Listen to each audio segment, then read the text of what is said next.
Hello folks, it's Sophia Botha here, the host of Botha Rants, and this is the latest edition of Botha Rants, where we go through all the latest political and LGBTQ news. Okay. I have one announcement to make before we begin. I'm having Kevin Logan hopefully on the channel tomorrow, of course co-host of the Kevin and Christie Happy Hour, and someone who inspired me to do streaming. Should be a good chat. I say hopefully. This is the proviso is it's if I don't get too drunk tomorrow afternoon when I'm watching the rugby. Yes, there's rugby on, and I intend to watch it, and I intend to have a few drinks while I watch it. That's how I like to spend my Saturday afternoons. Anyways, on with the show. As usual, we have a packed show tonight. Alright. The usual housekeeping, of course, before we begin. Excuse me. Please do follow me on Twitter. I will follow you back. Unless you are a Nazi or turf troll, you're trying to sell me something.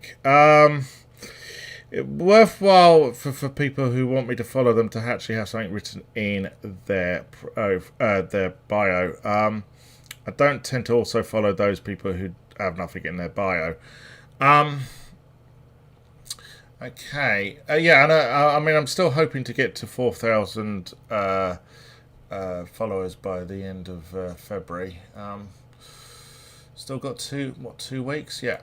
Anyways, you can also help me do stuff with this channel by subbing me on Patreon. I'm going to look into giving people some perks. I think I mentioned this yesterday. Possibly people, who sub me to say thanks at the end of the video to anyone who subs me, and possibly some other perks. I'm going to look into that this weekend when I'm not busy getting drunk and watching the rugby or talking to Kevin.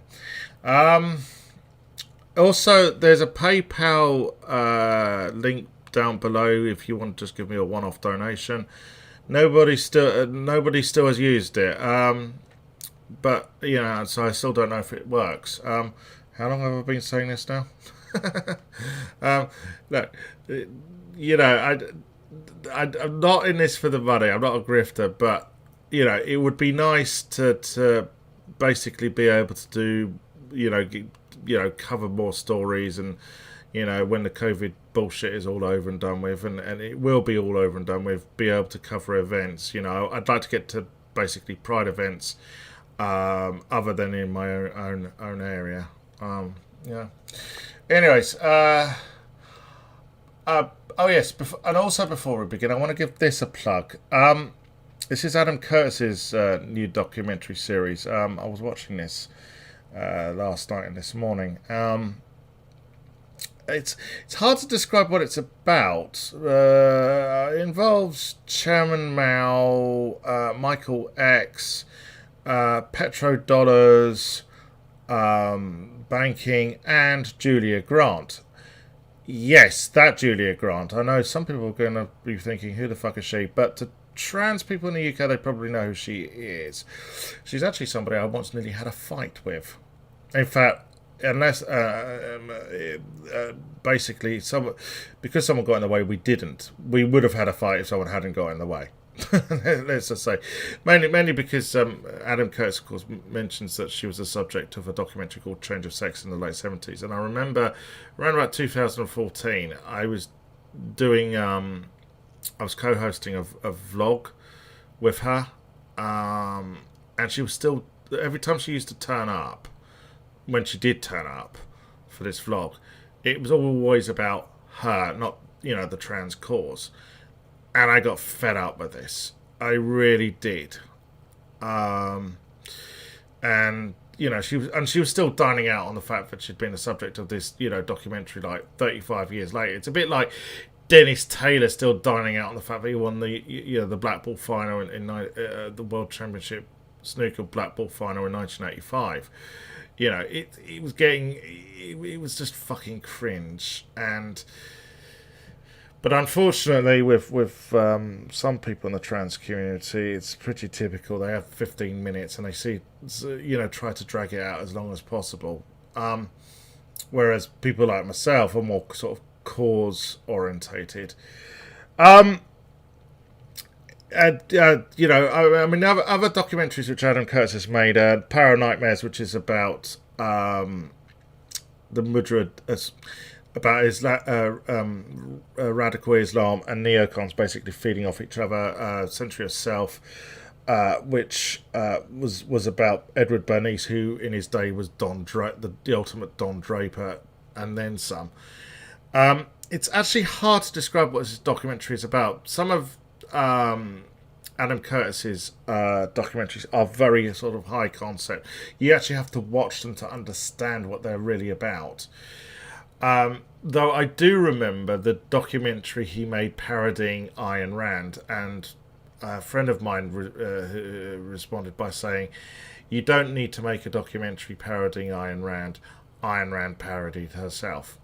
So not all of his work is on point, but this I do recommend. It's not as good as Century of Self, which is his best documentary series. I really highly recommend people see that. But worth a watch, so please do. Okay.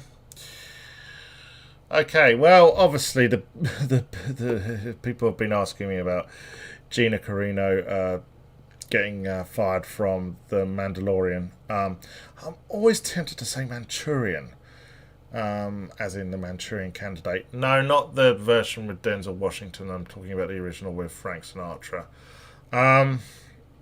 Mandalorian, of course, the series set in the Star Wars universe. And she basically, we'll get to what she said.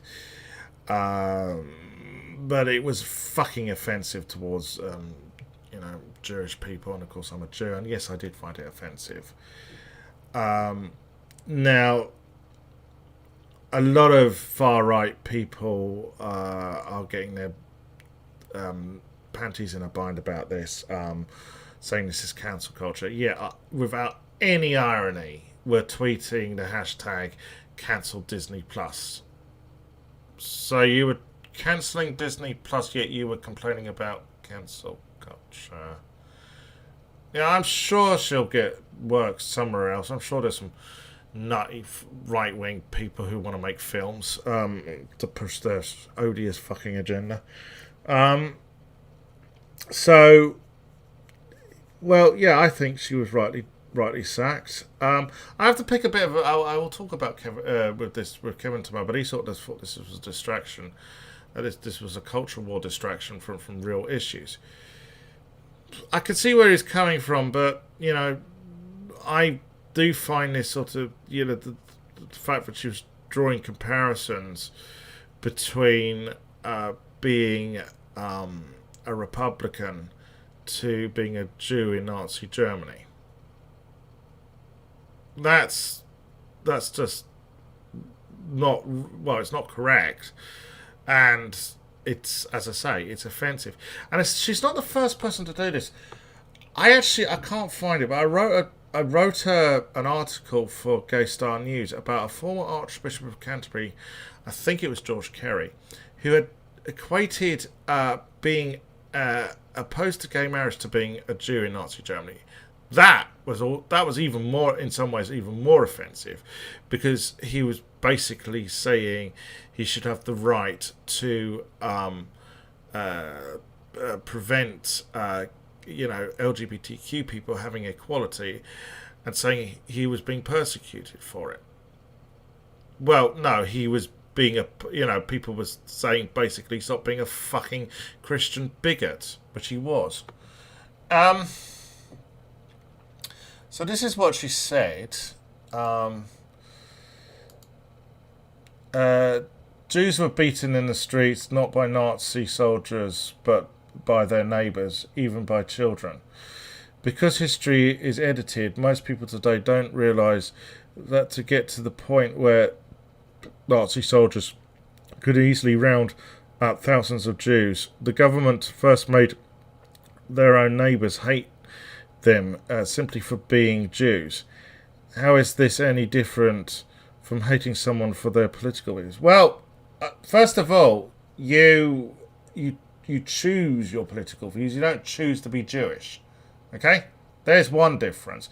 The second difference is no one is beating the shit out of anyone for being, GOP. In fact, it's more likely GOP supporters beating the shit out of Democrats for being Democrats, for supporting the Democrats. Okay? That's more likely. Okay? And,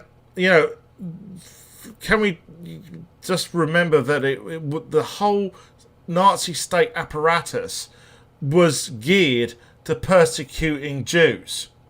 Okay, yeah, sure. I don't deny that there weren't non-Jewish citizens of Germany who were beaten, who were hating on Jews. We perfectly know that there were, but they were encouraged to do it by the state apparatus. Okay. The Godwin's law applies. That as soon as you bring the Hitler and the Nazis into an argument, you've lost. It says that you've lost the argument. There are consequences for having your political opinions, right? I know, for instance, I'm somewhat estranged from the trans community. And it started when I wasn't happy with there being press regulation. I know this might sound weird to some people who, have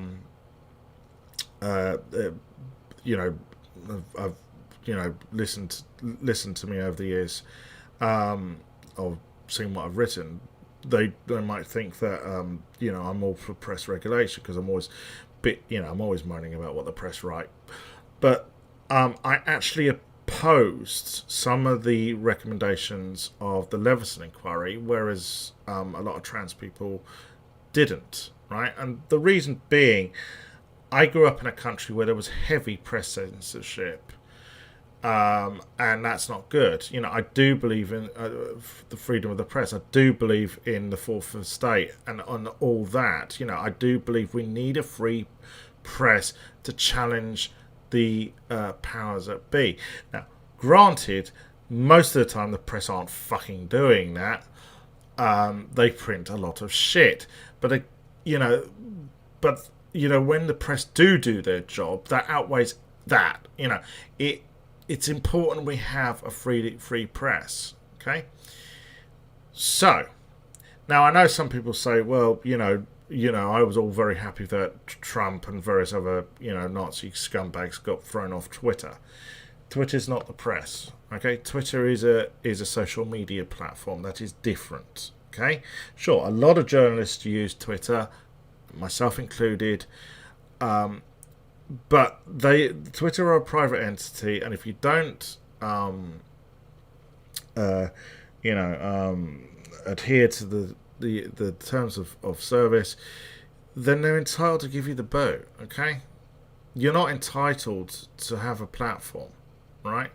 You have the right to freedom of speech, and if you get thrown off Twitter, right, or Facebook, I am sure there's some other platform which will, gladly, give you some other, social media platform which will give you a platform. If Twitter have booted you off for being a Nazi, well, there's always Gab, which is Twitter for Nazis. So. Anyways, hold on, wrong order. Oh, no, actually, right order, sorry, got that a bit wrong. So, yeah, now, you'd think, right, that, Joseph Cohen and his, Israeli advocacy movement, which is supposedly meant to stand up against anti-Semitism, would, be, concerned about what Gina Carano said? No. Okay, fair enough. Maybe it takes a bit of time to produce a video.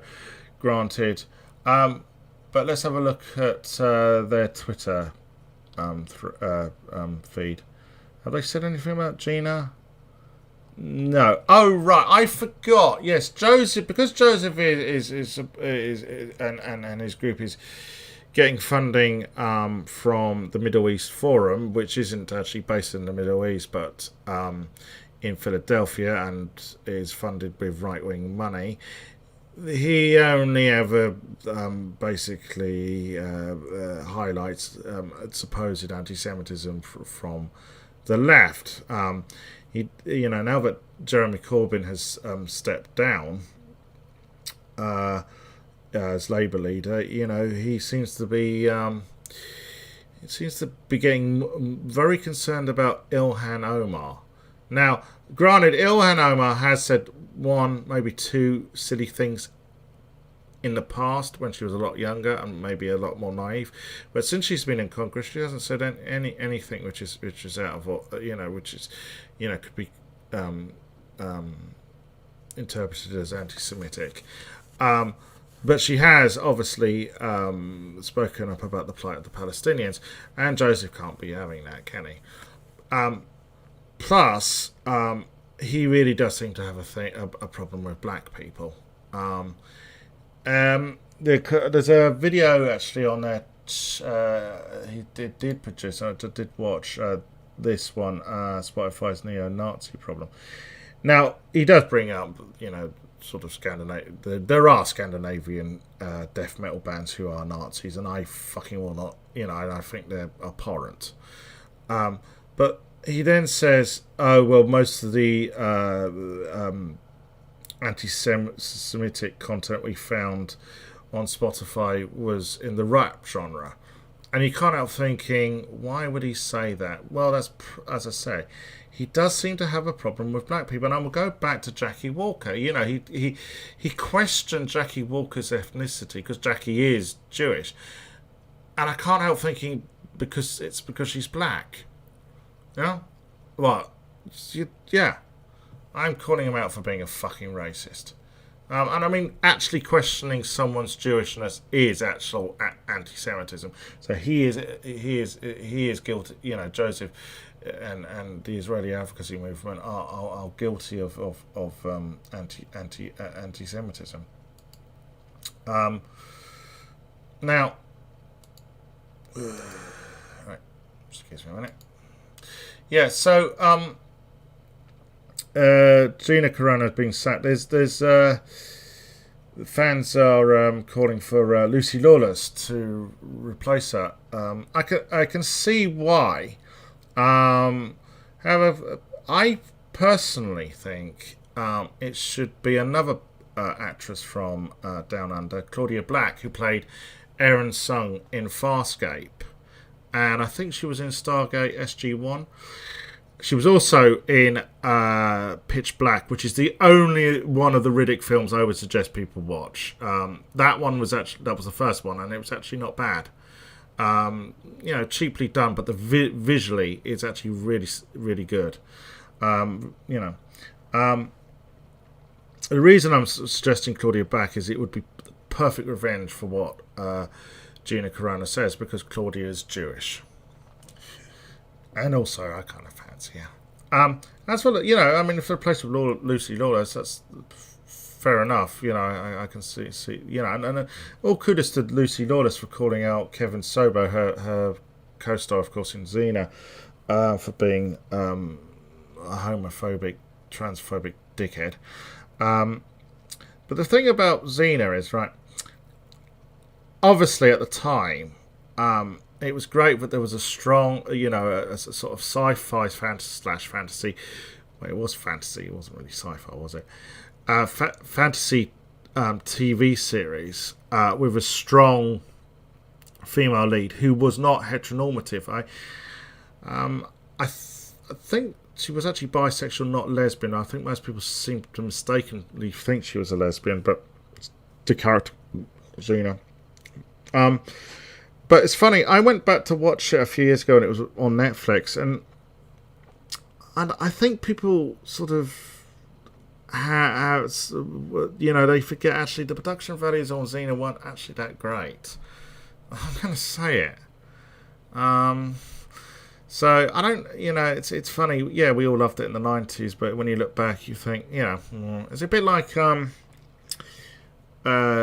The New Adventures of Wonder Woman with Linda Carter back in the 70s, right? And it's because of that show I knew I was trans. That's a story for another day.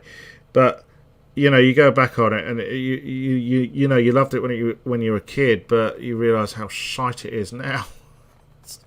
Even though Linda Carter, she's a really good person. Long time supporter of LGBTQ equality.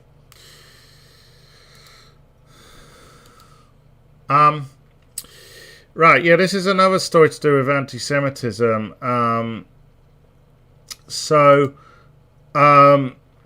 The name, the people who have been appointed to Labour's new Anti-Semitism Advisory Board have been announced. And, well, they're all anti-Corbyn. And when it comes to racism, some of them have got somewhat dodgy history. Plus, also, I'm going to get to a story from, of all people, the Morning Star, there's also a video Novara Media put out on their YouTube channel about this as well. I don't think it was fair for me to play it.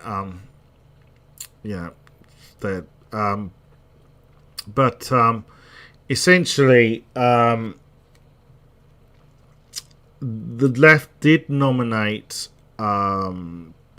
people to sit on this committee, but they didn't get anyone. And one of the problems here is all these people who are listed are known to seem to think that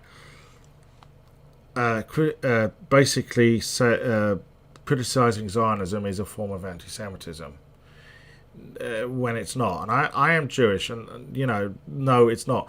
It can be in some contexts.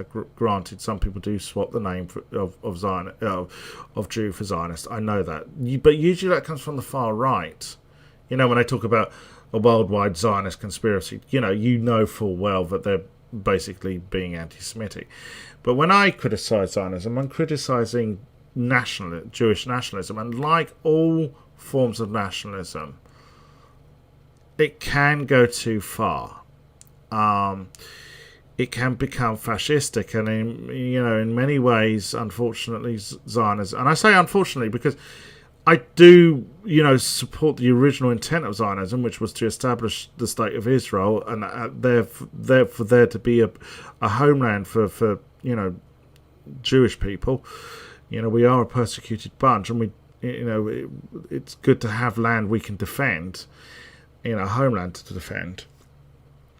But what's happened, particularly under the Netanyahu government, is essentially could be described as fascism. Maybe one day I will go through. There's the 12, I think it's the 12 or 14 signs of fascism, and go through Netanyahu's policies, because unfortunately that's the way it's gone. I don't want Israel to be like that at all. I believed in, when Israel was founded, it was actually founded on socialist principles. There was a good deal of socialist and progressive thinking in the foundation of Israel. Okay, people forget this. Also, people forget that when Israel was established, of course, the neighbouring Arab nations all invaded. It wasn't the Americans who provided arms to Israel, to the Israel government to defend itself. It was actually the USSR. People forget that. So there is a story in the Morning Star about this. So let's go through this. The Board of Deputies in the Jewish Labour Movement have allegedly been given a veto over appointments to Labour's new advisory board on anti-Semitism complaints. Yeah, I mean there is a member of the board of deputies sitting on this committee. Actually, I would say there should be. Now, do the board of deputies speak for me? No, but they do speak for a majority of the Jewish community in this country. So, fair enough as far as I'm concerned on that one. But it doesn't surprise me that the Jewish Labour movement have essentially been trying to veto who gets on this committee or not. I mean, they basically have been trying to have Jews who disagree with their stances expelled from the Labour Party, such as Naomi Winborn and Idrissi.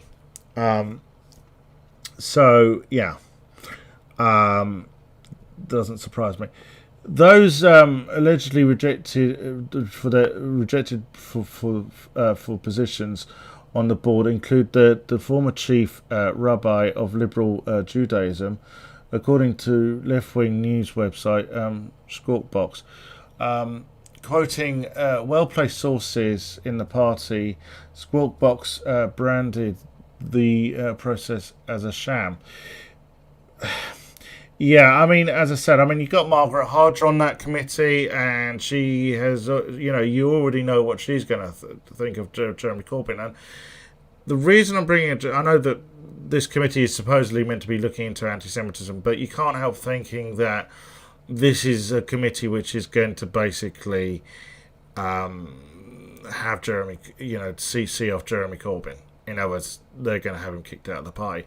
And I would warn against kicking him out of the party, because if they do that, Labour will split. There's no ifs, there's no buts. Labour will split. Okay, if that happens.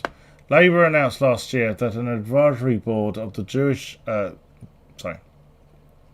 Labour announced last year that an advisory board of Jewish stakeholders would be appointed to oversee the creation of an independent disciplinary process to deal with complaints of anti-Semitism. The move is part of an overhaul of the complaints process ordered by the Equalities and Human Rights Commission. The Board of Deputies is a non-Labour group which says that one of its fundamental aims is to advance Israel's security, welfare and standing. Yeah, the Board of Deputies is pro-Israeli. As I said, they don't really represent my opinions, but they do represent, and I have to concede this, they do represent majority of Jewish people in this country. Okay, and so and their opinions, individuals put forward by Jewish Voice for Labour, former Shadow Chancellor John MacDonald, and distinguished scholar Brian Klug, were all rejected for the post. Yeah. Mr. MacDonald said that individuals he had proposed were of immense experience and knowledge. Yeah, and they also happen to be people who don't think that criticising Zionism is anti-Semitic. Whereas every person on that committee now does, right? And that is dangerous, okay? It's detrimental to speaking up for justice for Palestinian people. Basically, it's a way of hindering people speaking up for Palestinians. Adding that he hoped that nobody within or outside the party would view them as anything other than ideally suitable for the role envisioned by the EHRC. Yeah, so you can't help just thinking that this isn't going to work out well. Labour really are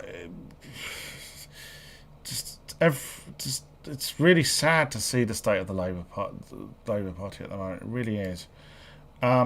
Oh yes, we get to our get to my favourite part of the show where we shit on Starmer. He doesn't come to the rescue, 'cause he's Captain Useless.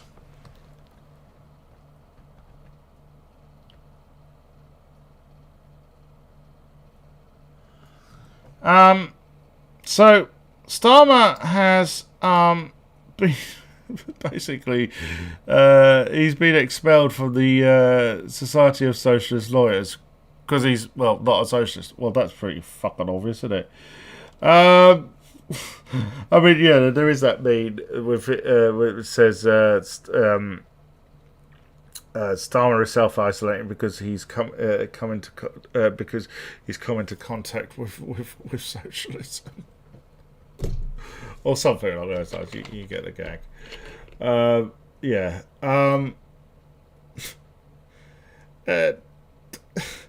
I mean, yeah. I mean, I don't think he'd be that bothered, but it's just another side that socialists ain't happy with him, and Labour are supposedly meant to be a democratic socialist party. Yeah, so there's this piece in the Independent by Mark Still, of course, a left-wing stand-up comic.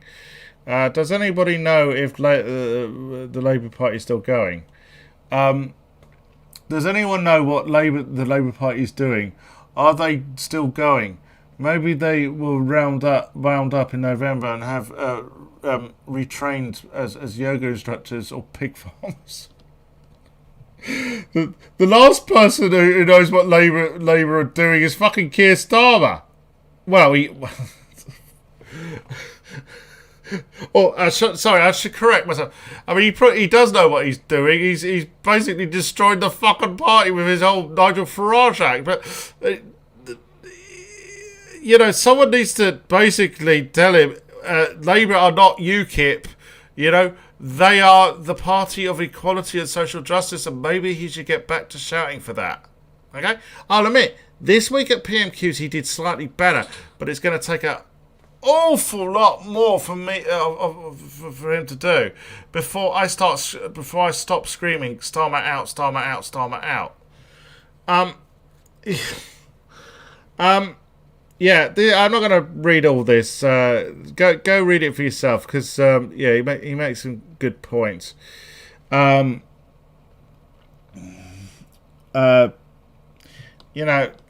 thing is, it's Keir Starmer. He's above. He can't.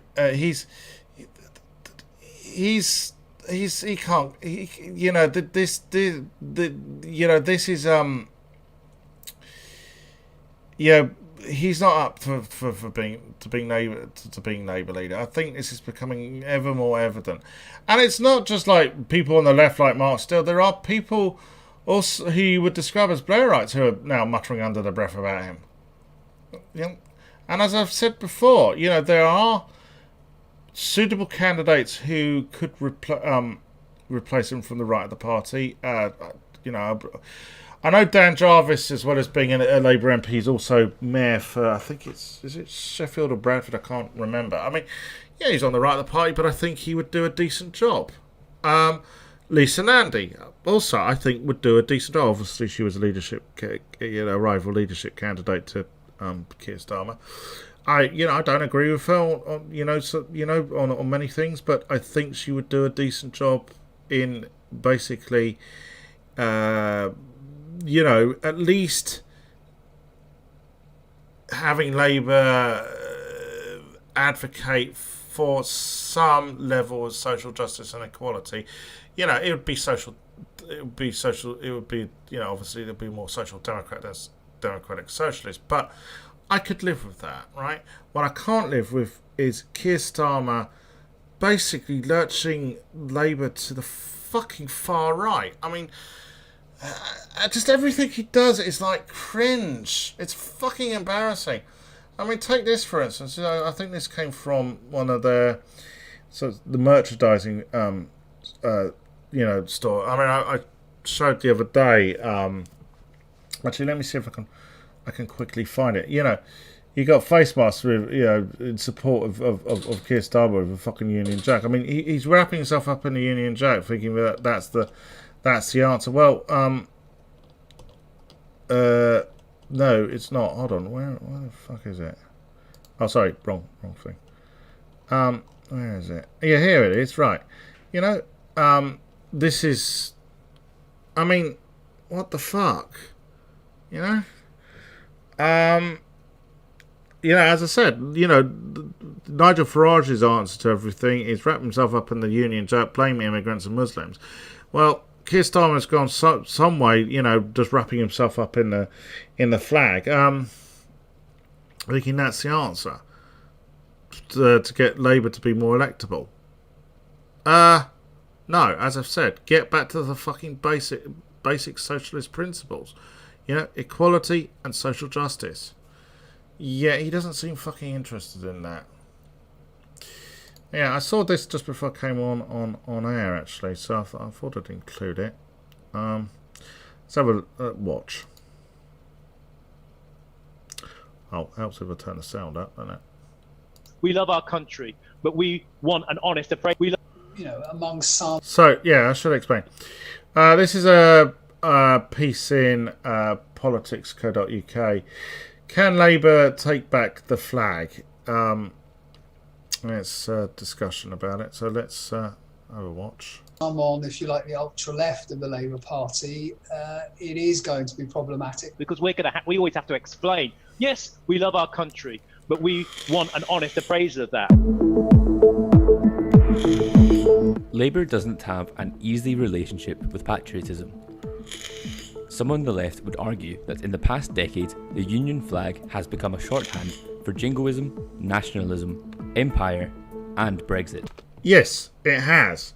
But it wasn't just the last decade. It's. I mean, look, the Union Jackets. I can understand people who are immigrants from former colonial countries seeing the Union Jackets as a symbol of racism, of brutality, of oppression, and of occupation, of course. But, the Union Jack is the flag for the whole nation. And, it could be a flag for progressiveness and tolerance in the future. The left could take back the Union Jack from the far right. It could happen and turn it into something positive. There are many things that this country should be proud of, such as, for instance, the NHS, which is one of the greatest achievements this country, greatest British achievements, and let's remember it was a Labour government which established the NHS. The fact we have a welfare state, that's another, sure, the welfare state could be a lot better. I think we would all agree there. But when you look at places like the United States, which has fuck all of a welfare state, you kind of think, yeah, at least we have a half decent one. Yeah. I mean, the other thing I love about this country is we don't have a gun culture. I lived in South Africa and I've also lived in the United States for a little while. And both those countries have gun cultures. And it really, everybody pointing guns at people's heads, it doesn't make for I know that the theory is if people do that, then, mutually assured destruction, then it makes for a more civilized... No, it doesn't. It doesn't. It just makes people more fearful and paranoid. Leaked plans show that the Labour Party want to make more use of the British flag and veterans to appeal to voters in the former Red Wall. I'm proud of my country. I'm proud of those who serve my country. Right.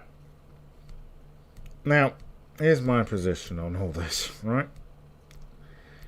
I don't blame anybody who signs up to become, whether to go into the army, okay? Thinking that they're serving the country. But the truth is, right, the most recent wars, Afghanistan and Iraq, it was all about the military-industrial complex wanting to plunder, those countries for its resources, right? I mean, it's a very sort of complicated conspiracy, but essentially,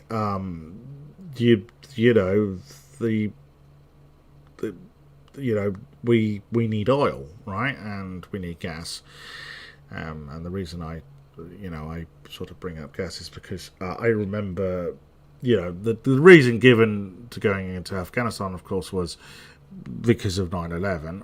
All right, on the face of it, that seemed fair enough, right?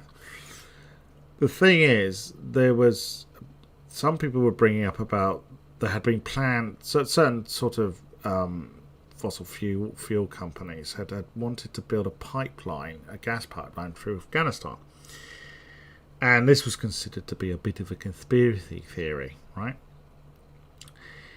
Well, it got out that they are actually now building a gas pipeline through Afghanistan. They probably completed it by now. As for Iraq, well, essentially, the tanks that rolled into Baghdad should have had advertisements for Exxon Mobil on the side of them. I mean, it was, but the rolling the tanks into Iraq, it was all about fucking oil. Okay, Iraq, I think, has a world's second largest oil reserve, and also, a couple of other things I would say is before, and I mean, I'm not saying the Taliban were nice people, they weren't, right? But before NATO went into Afghanistan, there was a lid on the opium trade, which had been a problem before the Taliban, and became a problem again after the US. NATO had invaded. Now, personally, I would legalise all drugs, including heroin. Okay, but the thing is, and it might sound far-fetched to some people, but bear with me. The US, particularly, are quite happy for there to be an for opium to be grown in Afghanistan. Right, or shall we say the military-industrial complex are quite happy, okay, because it gives an excuse to train and equip agencies like the DEA and law enforcement, right? If you see where I'm going, basically, more drugs go into the US, more excuse for various military-industrial various elements of the military-industrial complex to get contracts to train and equip law enforcement. See, that's how it works.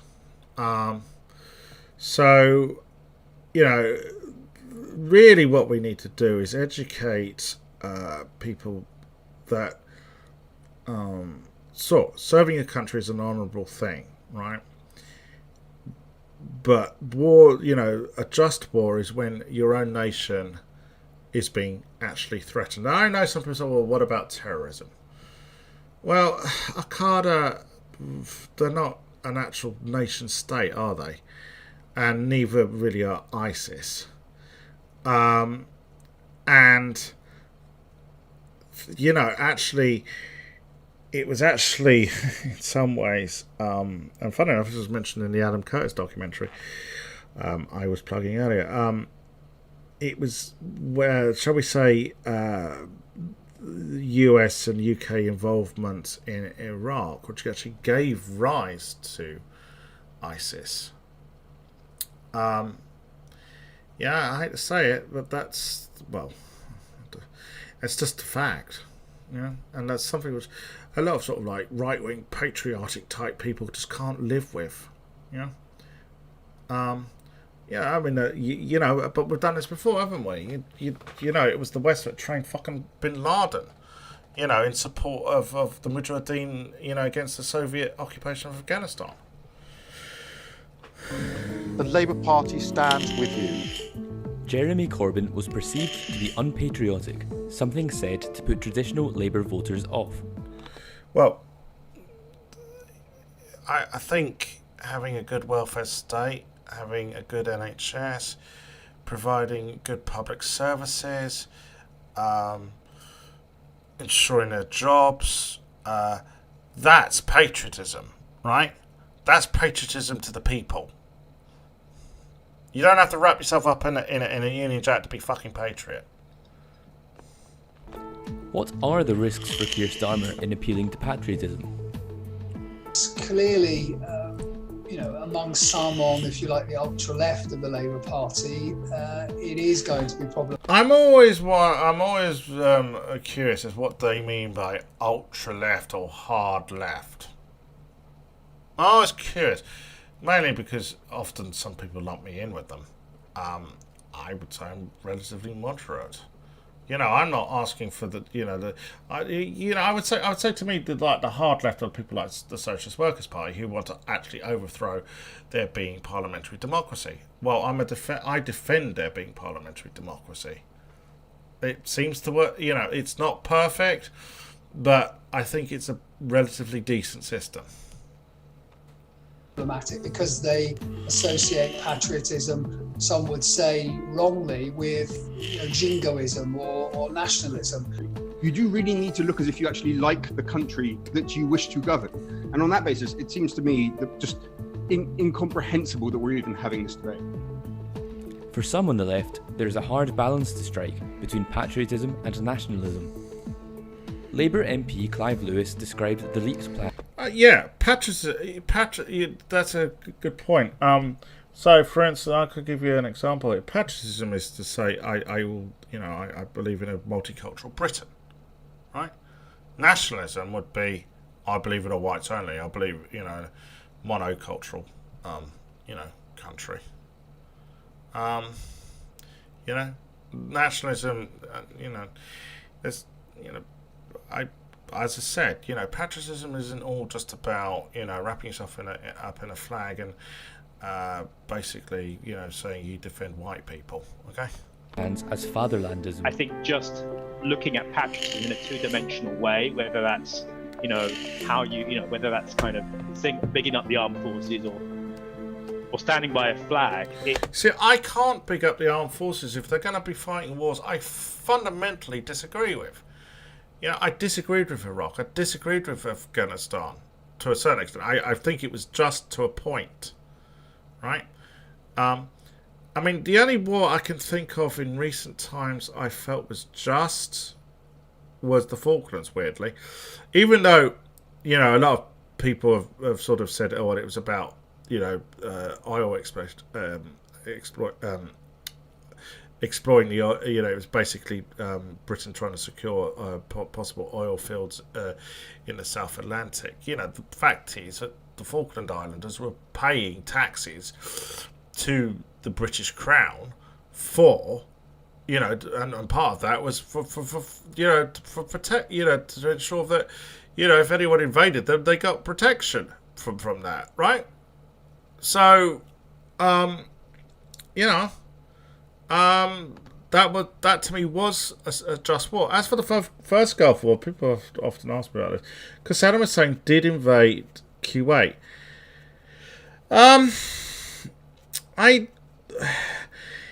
Obviously that was an illegal move, but hey, there have been other nations with despots who have invaded smaller nations. Obviously China and Tibet. Also, Morocco occupies, is it Western Sahara, isn't it? There are other circumstances about that. Basically, the reason why the first Gulf War happened, right, more than anything, right, was that when Saddam Hussein invaded Kuwait, the oil price spiked. That's why, right? And one of the reasons which actually isn't often talked about is that the reason Saddam Hussein invaded Kuwait was not because he was some Hitler of the Middle East. It was because Kuwait had basically loaned Iraq a lot of money to fight the Iran-Iraq war, which happened in the first half of the 80s. And when that war was over, Kuwait were calling in their loans, which would have bankrupted. Well, I mean, Iraq was bankrupt, but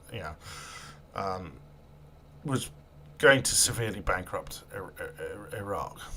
Now, I'm not saying that Saddam Hussein was just invading Kuwait. He fucking definitely wasn't. I'm just explaining some of the reasons which weren't highlighted at the time and still aren't spoken about enough. It doesn't do it justice. So patriotism. I consider myself patriotic in that sense, in that complex sense, and I'm proud of this country. But at the same time, I don't want to see that complexity cheapened by buying into a series of shorthands, which frankly can sometimes be problematic for a lot of people. Yeah. Do you remember Gordon Brown, British jobs for British people? Yeah. That was some jingoism which wasn't helpful. Jingoistic soundbite which wasn't helpful, was it? And we as a country have, complexified, if you like, our relationship with our past, and particularly our colonial past. It's become more difficult, perhaps, to be 100% proud of this country. Yeah, I'm not proud of our imperialist past. I'm not. I mean, there are people like the historian Niall Ferguson, but mind you, he's a conservative twat, and who defends the British Empire. I'm not going to. Definitely not. And its record in its dealings with other countries and with other peoples. Could Labour just be trying to play the Conservatives at their own game? Out-Tory the Tories, huh? Yeah. Yeah, that's basically what I guess Starmer's doing. And in so many ways. But here's the thing.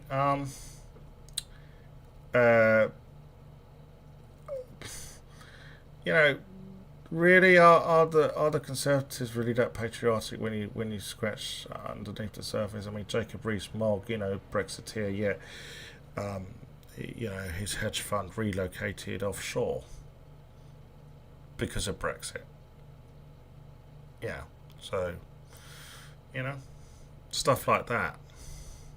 Yeah, I think it would probably be better if someone wants to go on the patriotic line that he attacked the Tories for not being patriotic when they say they are patriotic. They have been able to monopolise that shorthand, and so when they stand up and talk about patriotism, about the Union Jack, it comes with a whole other set of assumptions, which it's very difficult for those of us, if you want to call it on the left, to be able to unpack and say, well, hold on a second, because we always have to explain, yes, we love our country, but we want an honest appraisal of that. And when you're doing that, so they have the shorthand, the frames, and those frames tend to disproportionately be frames which there are a lot of people in this country, myself included, find problematic. It's a tricky balance to strike. Keir Starmer has to appeal to voters who might currently see the Labour Party as unpatriotic while maintaining a base on the left. Something might have to give.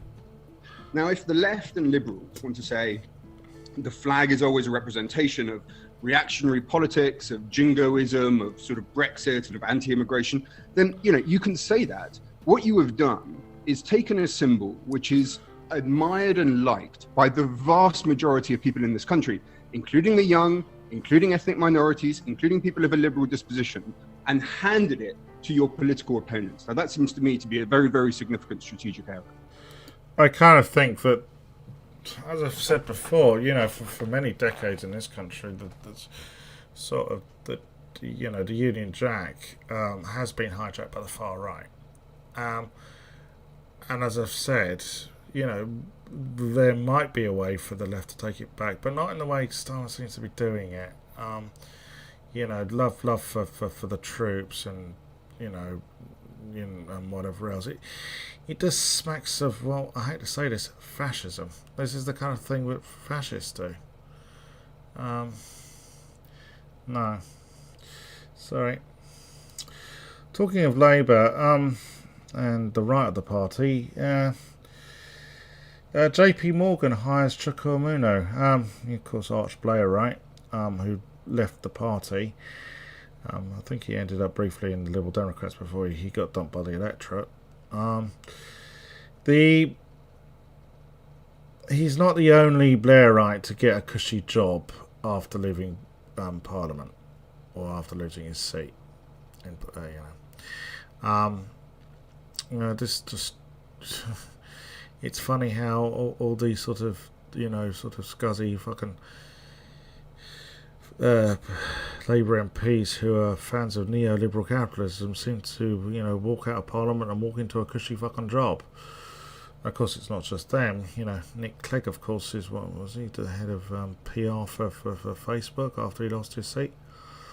Actually, Nick Clegg losing his seat in 2017, that was the best moment of that night for me. The best night of 2019 was seeing one of his successors as a Liberal Democrat leader, Jo Swinson, lose her seat, considering how fucking annoying she was during that fucking general election campaign. She was fucking annoying. Some people say, it's misogyny, you don't like her because she's a woman. No, I don't like, and that, the accusation that a lot of the criticism about her being annoying is misogynistic. No, I just found her annoying. Just as I found Nick Clegg annoying. That I generally do find Liberal Democrats fucking annoying. Right, excuse me a minute. Okay. Sorry, just have to take a drink. Marjorie Taylor Greene. What a surprise. Says Trump supporters didn't storm Capitol. If the Jan 6 organisers were Trump supporters, then why did they attack us while we were objecting to the electoral college votes for Joe Biden? They weren't attacking you. They wanted to hang Mike Pence, if I remember rightly, Marjorie. And funny enough, she's not the only Republican to basically say, "Oh, it wasn't Trump supporters." In fact, there's a Republican in Michigan. In fact, it says here Michigan's top Republican says that the attack on the U.S. Capitol by Trump supporters was a hoax. Michigan's highest-ranking Republican leader. I mean, this is the highest-ranking Republican in the state of Michigan, is saying this is a hoax. This is yet another sad indictment of how low. And I mean, it's not like I've ever had much high expectations for the Republican Party in my lifetime, but fucking hell, I mean. Yeah, I think I actually remember some people have been keeping a track on this, but I think it was Rachel Maddow who it was back in 2000. It was way before Trump was running for president. Basically, on MSB in her show on MSNBC, basically detailed the fact that the Republican, that people like Alex Jones used to be, on the political fringes, which is where Alex Jones belongs, with his, asinine fucking anti-Semitic conspiracy theories. But she pointed out that this had become mainstream Republican thinking. Well, this is yet more fucking evidence of it. Well, obviously Trump is the biggest evidence, but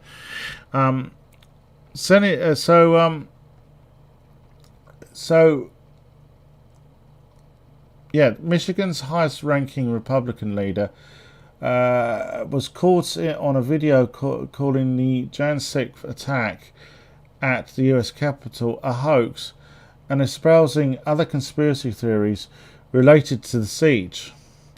Senate Majority Leader Mike Shirkley, in a video posted on YouTube of a meeting with Hillsdale County Republican Party officials, said the Capitol insurrection, in which 5 people died. Yeah, can we remember that people died as a consequence of this riot? And yes, it was a riot. I know that people on Newsmax say it wasn't a riot. Well, it looked like a fucking riot from what I saw. And let's remember, there was wall-to-wall fucking coverage of it, including, of course, all the idiots who were doing the rioting. Streaming video on social fucking media. The court cases for those people are going to be well short. It's basically the prosecution. Well, here's a video of them actually doing it. Right, they're basically guilted themselves. It was all staged. About half an hour into the video, Shirkley also be heard asking, "Why wasn't there more security there?" That's a good. Actually, do you know that's actually a valid point. I'll give him that. That is a valid point. I actually saw, and I'm not kidding here, a cop. There was like barriers, and it was like, a little way from the Capitol building, right? It's in sort of like the plaza in front of it, and I saw a cop literally open the barrier. And it wasn't like there was a crush against the barrier, which you'd think, okay, well maybe there was a crush, so they opened the barrier so no one get killed. No, there wasn't. There wasn't a crush. He just opened the barrier and ushered them forward. So, and questions still need to be asked about the Capitol Police, and their handling of this. About half an hour into I've read that. Shirkley on Tuesday issued a statement that he didn't directly address his claims, but said he regretted the words he chose and his insensitive comments. But but you kind of say, he probably didn't know if that, it was probably a Zoom call, wasn't it? He probably didn't realise it was being recorded. And, well, there's a saying I always say, I forgot who said this. It might be Oscar Wilde, but it was, give a man a mask and he'll tell you the truth. So, when they're sort of away from, public scrutiny, they're going to tell you the truth. Yeah. And you just know that there are probably a good number of Republican politicians who probably, are in complete and utter fucking denial that, their party and their president was, caused this. In fact, I've got a video here worth watching. Oh, no, hold on, before we get to that. Yeah, I've been meaning to play this for a while. I don't know why I haven't got around to it, but, this... Yeah, you did this. When was this? I've seen this video before this. This was like, I think the day Biden was inaugurated or the day after. Anyways, let's have a watch. Any message you want to give to now President Joe Biden? You are not our president. The Dominion server algorithm and the fake ballots. Talking about Dominion. Of course, they brought suit against Sydney the Kraken Powell. Basically, when I saw the papers, she was hard to find. Well, I guess that was going to happen when you're facing a $1.3 billion suit and you've probably not got 2 cents to rub together. Because I mean, a lot of these people like to swagger around saying how big they are, but of course, the truth is, they're doing that hoping that the donations will roll in. Basically, a lot of these right wing people, it's basically just a grift. It really, really is. I've forgotten to put in. There's been a video. Ali Alexandra. Actually, let me see if I can find it after I've done this. I'll do it impromptu. Everything will be exposed. We post this on social media. Okay. When you're saying all the stuff about the Dominion software and Yeah, stuff, yeah. they're going to have to put a little tag that's like, That's this all right. stuff is disputed, That's like all right. there's no factual basis for this. That's- Can you just say like some of these claims of voter fraud are disputed? Yeah, some of the claims of the voter fraud are disputed, Okay, but it that's will it. be. Yeah, we just need that for the bottom of the screen. Any message you want to give to now? Yeah, complete fucking denial. Now, talking of one of the organisers of the riots at the Capitol building, well, Alexandra, who's in hiding at the moment, put out a video. Let's see what he has to say. Now, this guy I've seen hang around with Alex Jones. He's the black guy who looks like Sammy Davis Jr. Of course, we should remember that Sammy Davis Jr. wouldn't have got on a platform alongside these people, not because he's black, right, but because he's Jewish, and of course they all think that the fucking Jews are behind it, don't they? The rigging of the election and shit. It's this is the thing with all fucking conspiracy theories. It always boils down to us Jews are to fucking blame. Yeah, hold on. Why aren't you working? Ooh.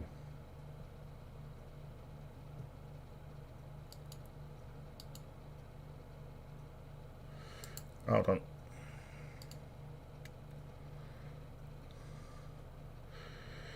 Right, let's try it now. And so I'm making strategic investments in tools that fight deplatforming and that create chaos on existing platforms. America's going to have a choice, and I promise you that, between going on to this dystopian future or fighting in what I'm calling the American sovereignty movement.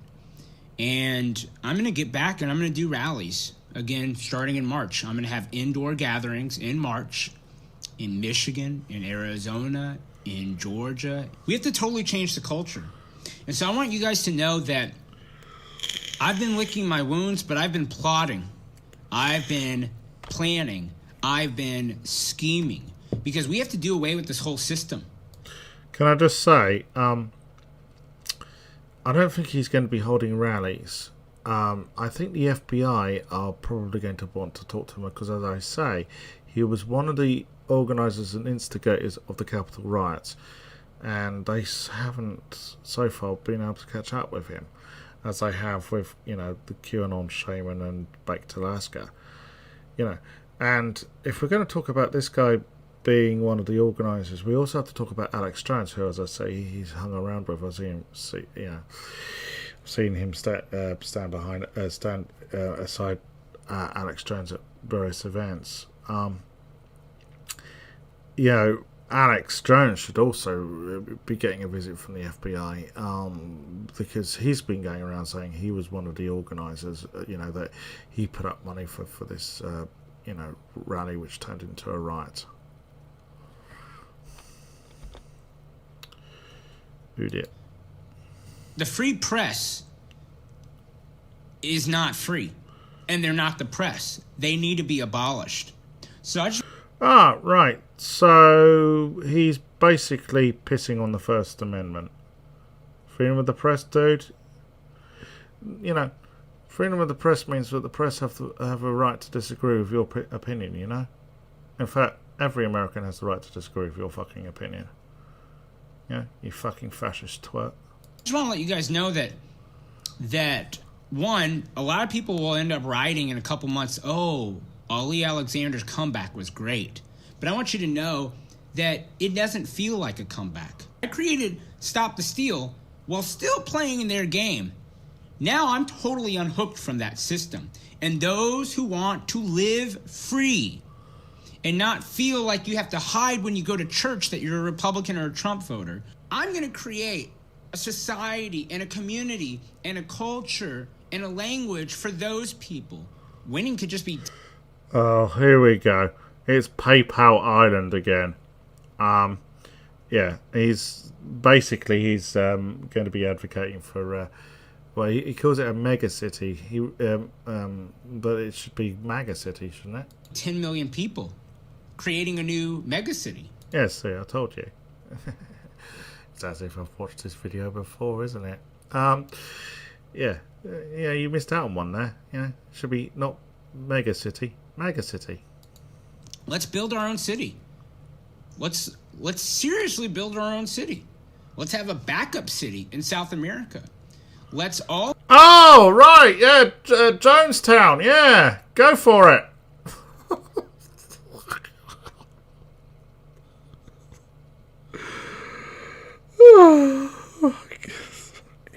Get out. Here's the thing. There are various political movements in America. Libertarians are a bit like this as well. Because they don't like Americans, the way American society and American politics are. Rather than, try to fight for change within the system, it's sort of like, oh, we're going to up sticks and go and form our own society. And I just think that people like that there's something wrong with them. I don't want to be part of this society. You really have to be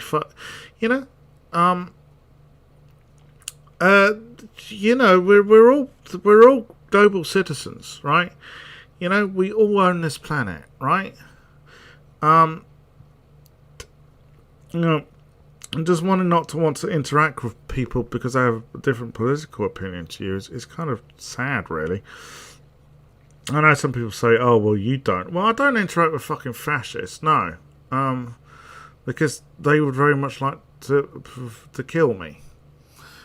But I do talk to Tories. I talk to Lib Dems, funny enough, Sure, I'm critical of the party's policies, but I think I've mentioned on this previous stream, one of my best friends is a Tory, and I get on with her really well. And she's a really lovely person.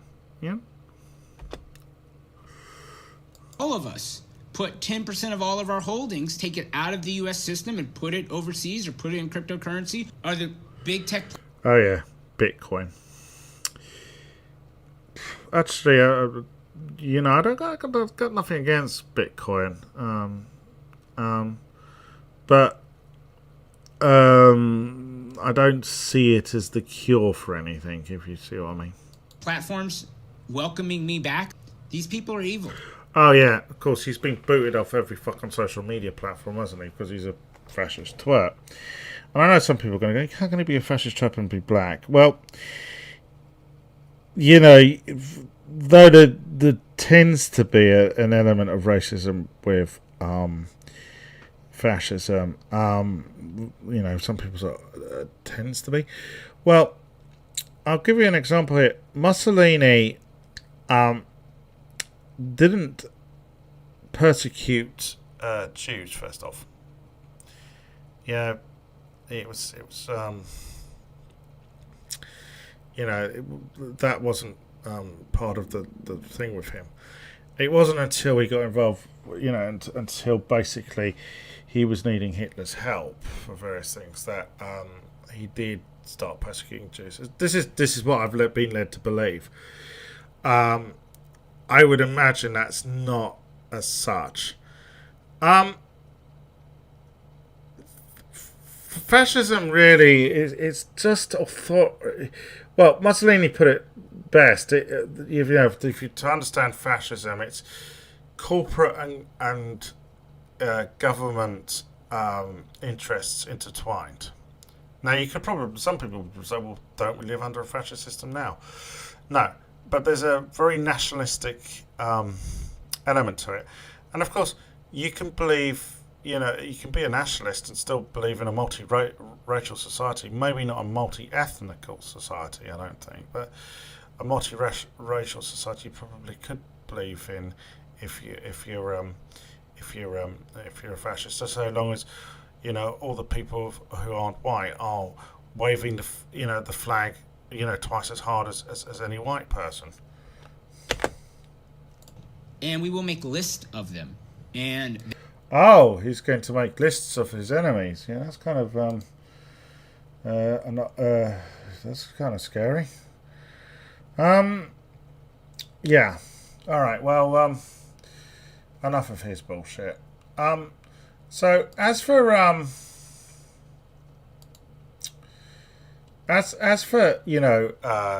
the Capitol riots being a hoax or not being Trump supporters, well, let's have a listen to this.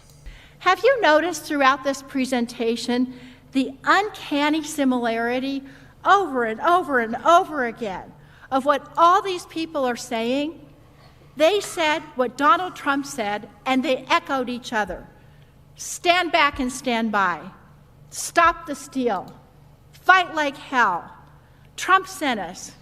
We are listening to Trump. Yeah, and also there was that clip of the QAnon shaman when he came out of the Capitol building after illegally going in, and they said, "Well, why are you coming out now?" And he said, "Well, because Trump has told us." Just that one little thing tells you everything, doesn't it? That they were taking their orders from Trump. The riots that day left at least 7 people dead, more than 150 people injured, members, senators, and our staffs, all traumatized to this day. Damage and pain to... Yeah, traumatized. And I remember AOC has been talking about, having been traumatized. And of course, all the fucking right wingers are going, she's being a snowflake. She's being, over melodramatic and shit like that. Yeah. Why can't you just fucking accept you were wrong? Huh? Accept it. You always expect the left to accept when we fuck up, right? And I'm not saying that the left doesn't fuck up, right? Because we do, right? You can never admit you're wrong on the right, can you?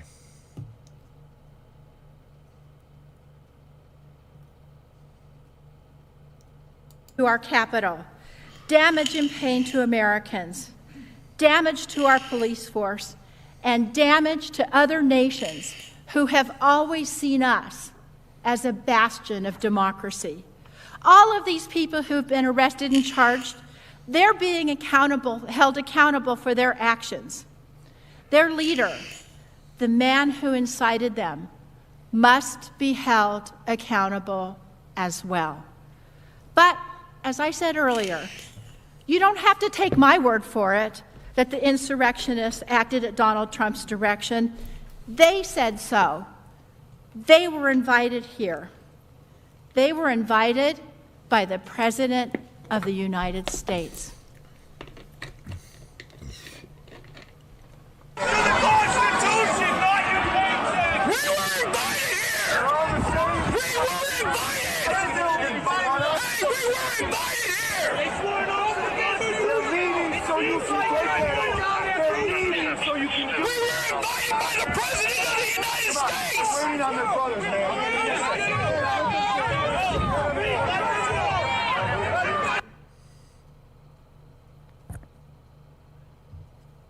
All right, pop quiz. Do you know which countries have... So, okay, you got all that? Yeah, the Capitol rioters were taking their orders from Trump. It's pretty, It's pretty evident, isn't it? Yes. So before Parler was shut down, they were trying to get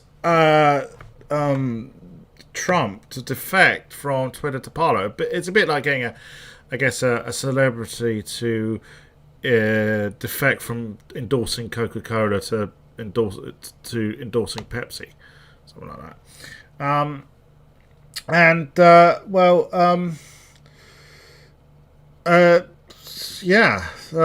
He said no, though.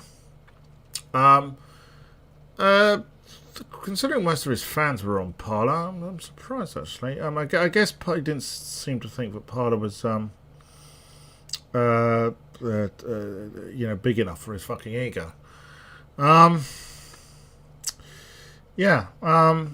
were prepared to offer him 40% ownership. If he just tweeted I don't know what do they call it on Parler? I don't fucking know. Never fucking used it. Why would I? I'm not a Nazi. But yeah, if he posted on Parler, but he said no.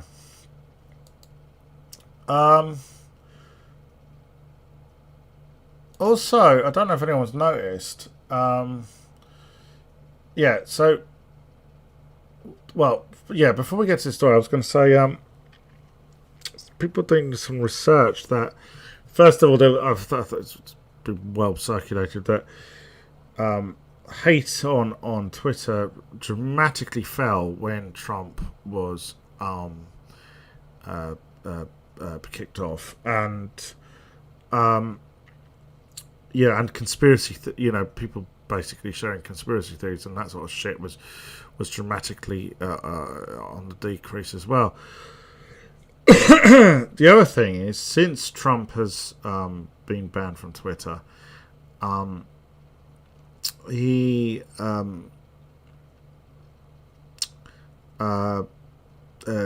Twitter has just been generally a lot quieter. I mean, I've seen it with my analytics. It's just really down. Now, what would I prefer? Having more people read my tweets. If that meant giving a platform to a fascist, no. I think Twitter is better off without the likes of Donald Trump. You're never going to be able to have some grand fucking debate, with the use of, 280 characters or whatever it is now. But, you probably could have more constructive debates. Now that Twitter... I mean, it's not just that they've banned Donald Trump, of course. They've taken out a lot of the QAnon and Nazi garbage. But they said this the other day, that the ban on Trump is permanent, even if he runs for office again. I actually don't think he will run for office.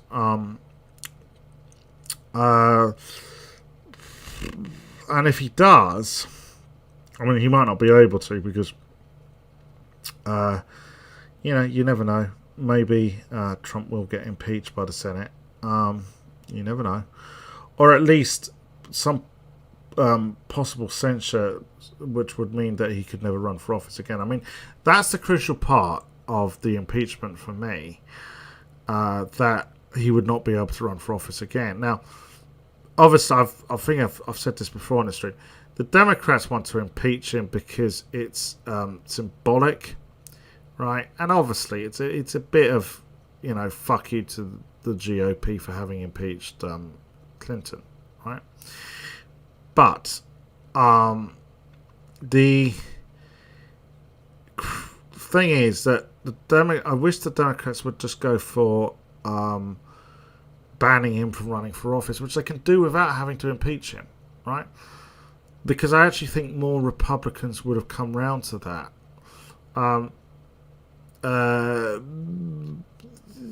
Because for one reason, and I was thinking about this, it would mean that there are some people, some GOP congressmen who are probably eyeing up running in 2024. And if, Trump, obviously, if he was able to run, he's going to do well with the GOP base. And well, if he's banned from running for office, then hey, let's fucking competition for those congressmen eyeing up, running in 2024. Yeah. Yeah, you see? That's how it works. I have seen some of the impeachment proceedings. I haven't really mentioned it on stream because, Kevin Logan, he's been covering it more. But, there are many things which interest me, so I don't want to get bogged down too much with the impeachment stuff. I'd also say my main interest, obviously, is LGBTQ stuff because, well, I'm LGBTQ, and talking of which, so Sean Berry, who's she's a co-leader of the Green Party and is running for London Mayor, has actually said in a tweet that trans women are women, non-binary identities exist and are valid. I promise will promise to do everything in my power to ensure that every single trans person in London has a safe, fulfilling and joyful life. Now, this is really good to hear. I'd certainly welcome this. However, and Sean Berry does seem, a really good person at heart. Now, I know I go around saying every politician's a cunt, but there are exceptions. I think I've said this before. Jeremy Corbyn's obviously an exception. Tony Benn was an exception. Caroline Lucas, of course, the one Green MP. I think she's great. But, Sean Berry does seem to have a good heart. I've seen various interviews with her, and I think she's lovely. Now, here's the thing. If the Green Party gets serious about clamping down on those members who are transphobic and either, facing disciplinary, have them face disciplinary action or expelling them, I might very well endorse the Green Party because, I certainly can't endorse Labour under Keir Starmer. So if they get serious about that, then I would gladly endorse the Green Party. I'll be honest. Much of their platform I agree with. So that's a thought for them. They could actually attract. Funny enough, a trans friend of mine who had been a member of LGBT plus Labour and certainly active member in her local Labour CLP, she said to me she is seriously thinking about joining the Green Party. And I remember saying to her, well, they've got a bit of a transphobic problem. She said, yes, but so does Labour. And the Green Party have less of a problem than Labour. I mean, that's probably true. So, I'll keep an eye on this.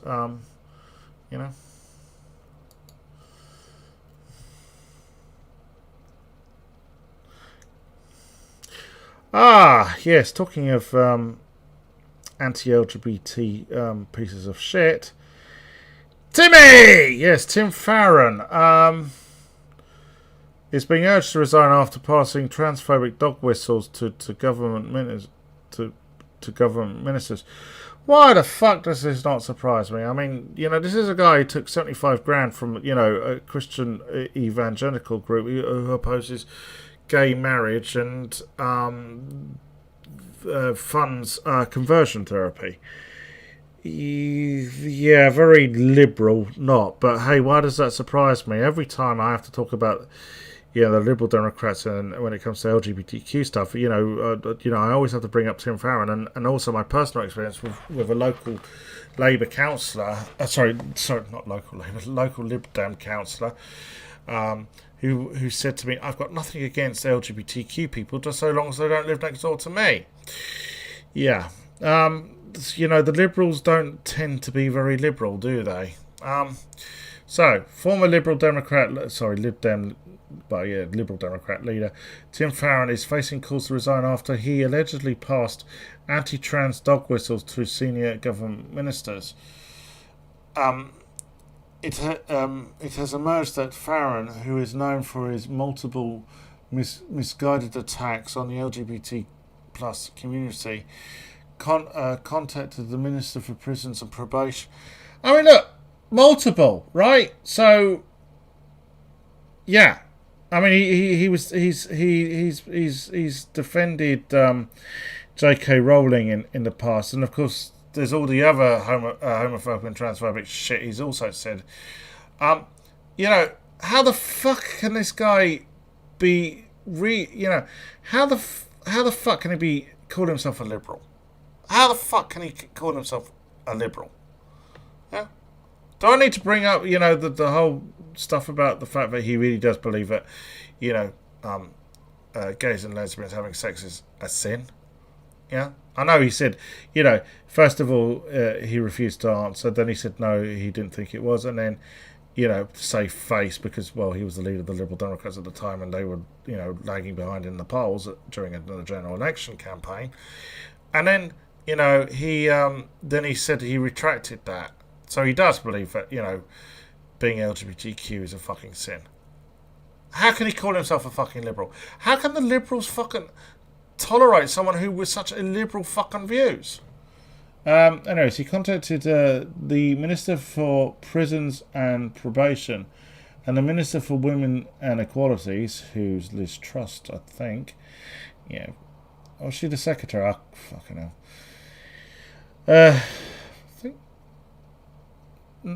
I think she is. Anyways, to raise the I forgot what Liz Truss. She's the head of the. Here's the problem with this country. We have you have a Secretary of State and then you have ministers underneath. So, anyways, you might tell me underneath who that actually is. To raise the constituents' concerns about single-sex spaces in women's prisons. Yeah, there's a dog whistle.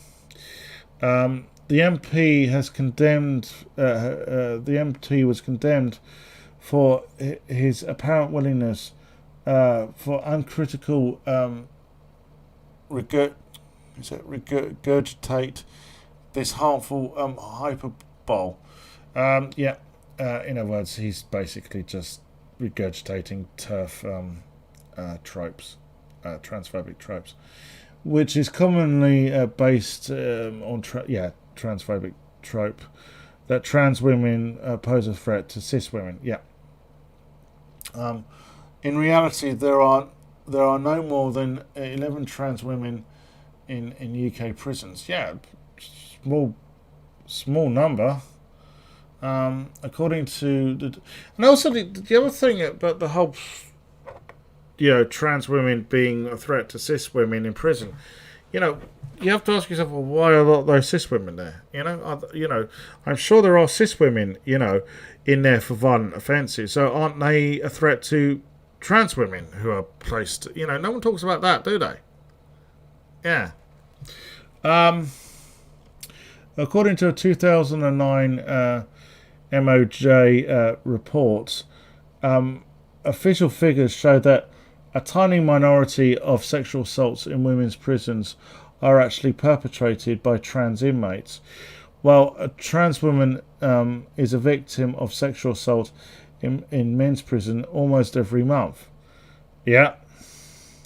It's time for Tim to go, said Luke Graham, co-chair of the Lib Dem affiliated Radical Association, who told Pink News that Farron's repeated LGBT plus attacks have shamed him and this party. Yeah. It is clear that that he no longer cares for liberal values. I don't think he ever fucking did. Our party represents his continued. He continues to treat LGBT plus members and our community with contempt. No shit. He said the latest episode is just one in a long line of homophobic and transphobic actions. Yep. Graham called the Lib Dem leader Ed Davey and Chief Whip Wendy Chamberlain to remove the whip from Tim Farron with immediate effect. Enough is enough. LGBT plus members shouldn't have to suffer Tim Farron anymore. Yeah, they shouldn't. Definitely. I mean, I'm not a Lib Dem. I think it's pretty apparent I'm not a fan of the party. But, LGBT plus people should, be welcome in a party which is supposedly espouses liberal philosophy. Kate Bidden,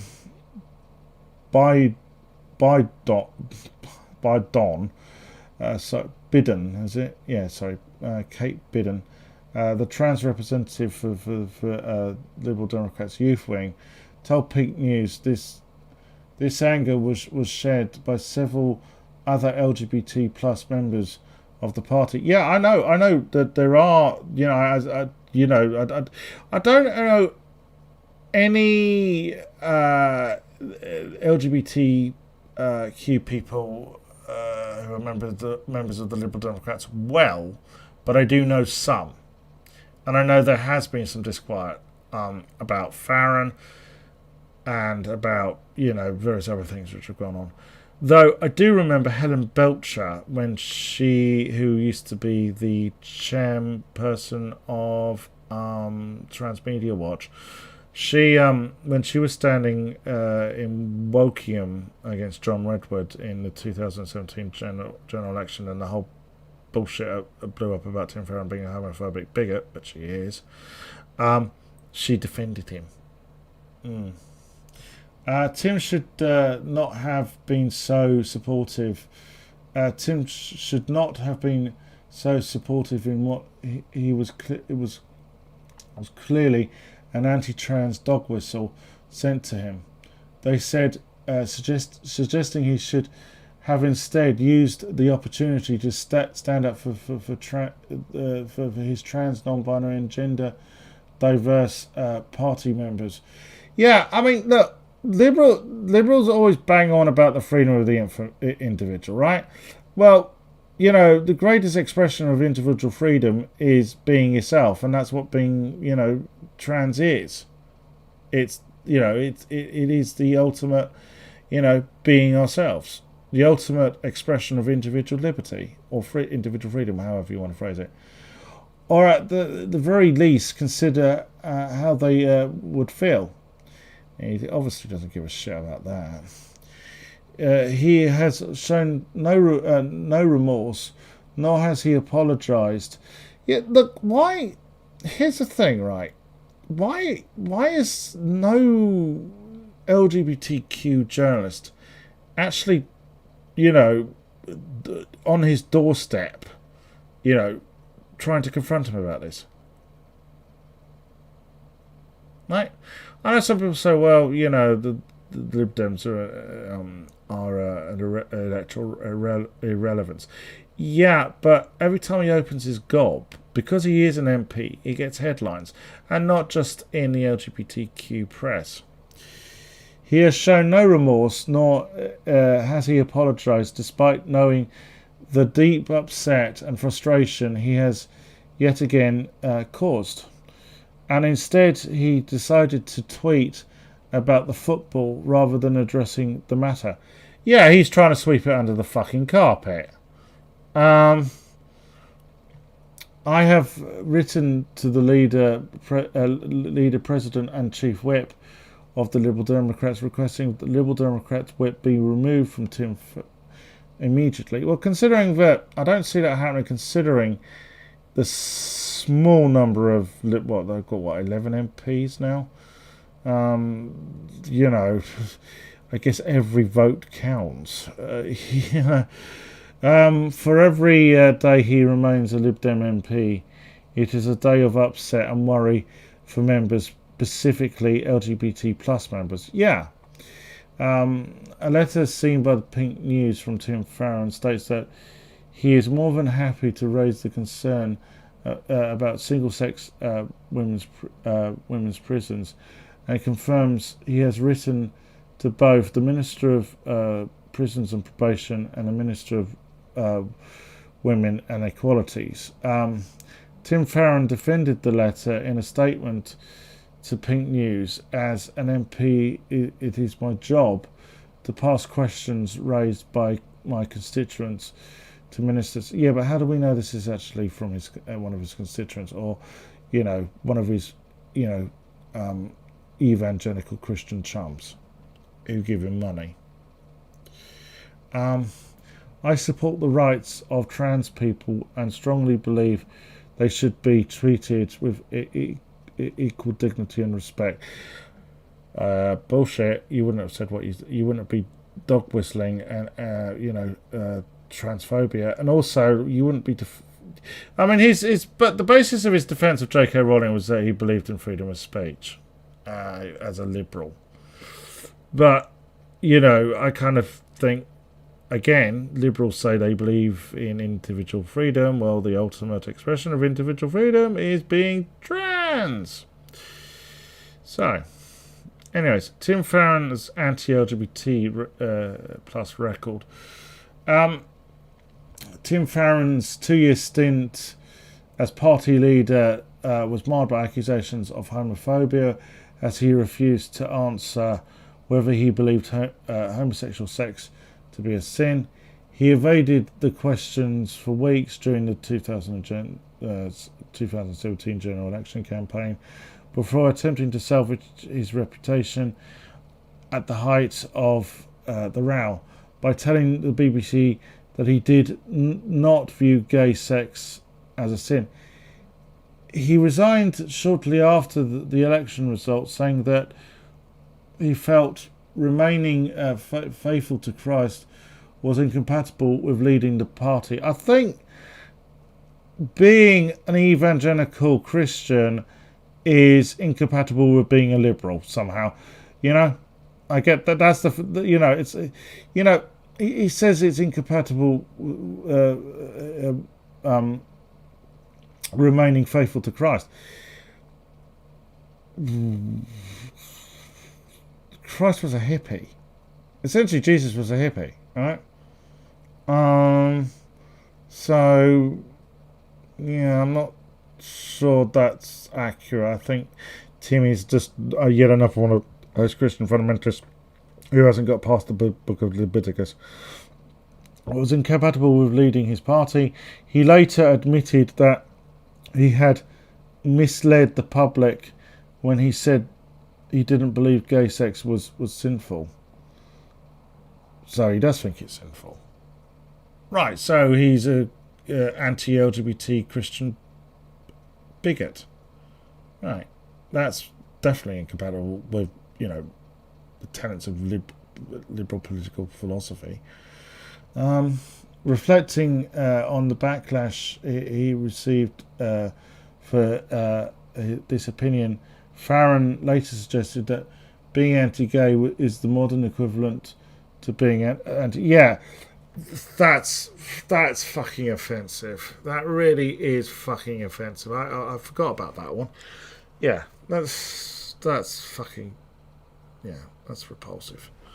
He further, here we are. He further tarnished his reputation in 2020 when it was revealed to her he had received 75,000 from 75 grand from an evangelical group whose director voiced support for gay conversion therapy. I actually think the charity that the guy that he did isn't just that evangelical group. The director of that evangelical group voiced support for conversion therapy. I think that actual group does actually fund conversion therapy. I got that from somewhere else. So, days later, he published a controversial blog post arguing that liberals should be fighting for J.K. Rowling's right to express anti-trans views. You see, it all just mounts up, doesn't it? I mean, he is anti-LGBT, and he should not be in the Lib Dems, right? Look, I'm not the greatest fan of the Lib Dems because they are the ultimate party which says one thing and does another. I will remind people of what happened after the 2010 general election. And, well, but if the Lib Dems still support liberal, political philosophy, which you would imagine they do, then being anti-LGBT is, it doesn't, it's the only thing I would say is I can see the freedom of speech argument with when it comes to liberal political those who are espouse liberal political philosophy, but at the same time I kind of think it's not in keeping with liberal belief to be anti-LGBTQ.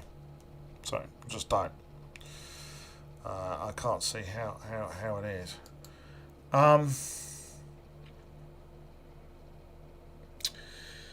Right, yeah. So right. So I've covered this one before, but there's a reason I brought it up again.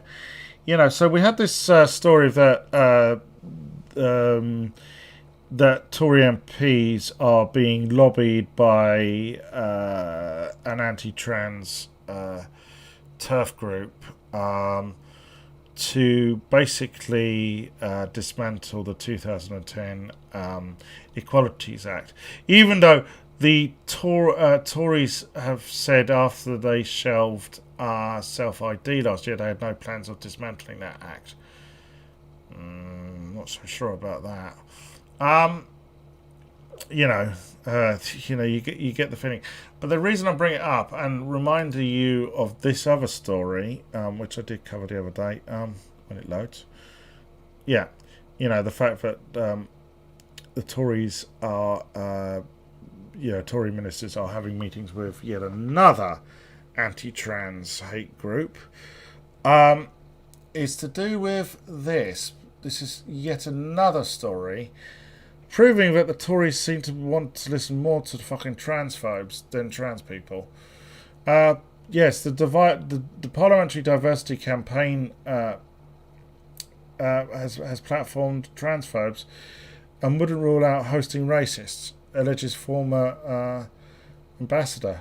A diversity ambassador for 50-50 Parliament, a parliamentary gender equality campaign, has quit, citing the group's hosting of known transphobes in a damning resignation letter. Joanne Josephine Sukara Rose, a Liberal Democrat, resigned from the 50-50 parliamentary resigned from 50-50 Parliamentary's Diversity Ambassadors Programme after it repeatedly ignored the voices of trans women and non-binary people. Jeez. Parliament ignoring the voices. Well, I don't know if it mentions it down below. I'm a bit wary that I mentioned a lot about Tim Farron, which was actually mentioned in the article I read out before I read it out. So when there was the parliamentary inquiry into bringing self-ID, overwhelmingly there was support for doing so, yet the Tories shelved self-ID. So essentially, we're ignoring trans and non-binary, the opinions of trans and non-binary people.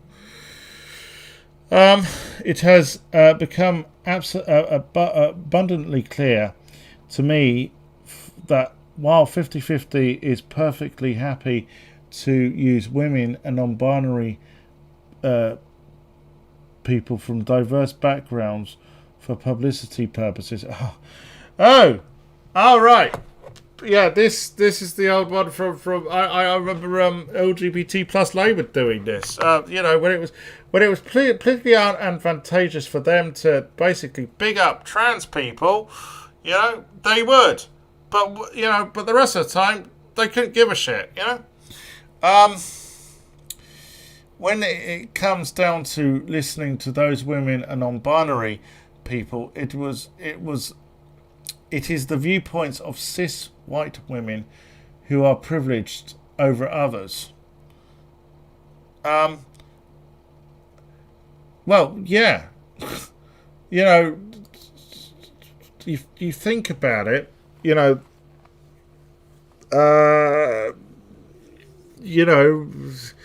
if you're white, middle class, heteronormative, and cisgendered, you're going to get listened to a lot more. You really just are. Okay? 50-50 Parliament held a question time event on the 21st of January made up of 4 female politicians, one of whom was Labour MP Rosie Duffield. Oh, God. Rosie Duffield is a vile transphobe. Oh, Christ.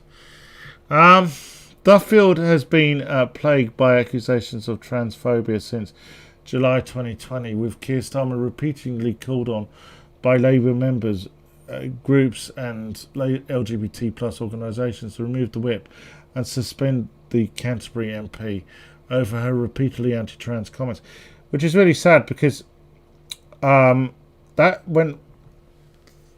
seat was won in 2017, and when Labour weren't expected to even come close to winning that seat.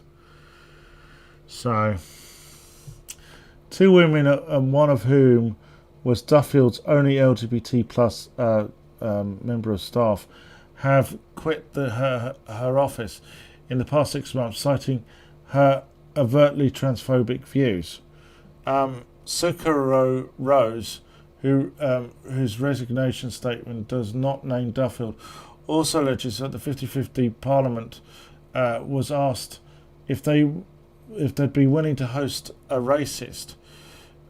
She was told that there would be a discussion involved in whether to host that speaker. Hold on. Right. So, who was it? You know, the Grand Dragon and the Ku Klux Klan? I mean, it wouldn't surprise me. Fuck it. It's, you know, the way things are going. A discussion on whether to host a racist, Sophia Rose said. You know, the fact that they're prepared to contemplate hosting, you know, racists.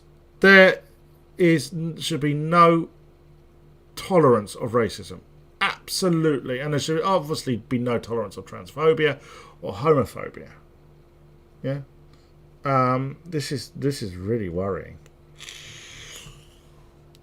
50-50 Parliament's mission is to achieve an inclusive, gender-balanced Parliament, and as such, it lobbies Parliament and political parties to be more inclusive of women.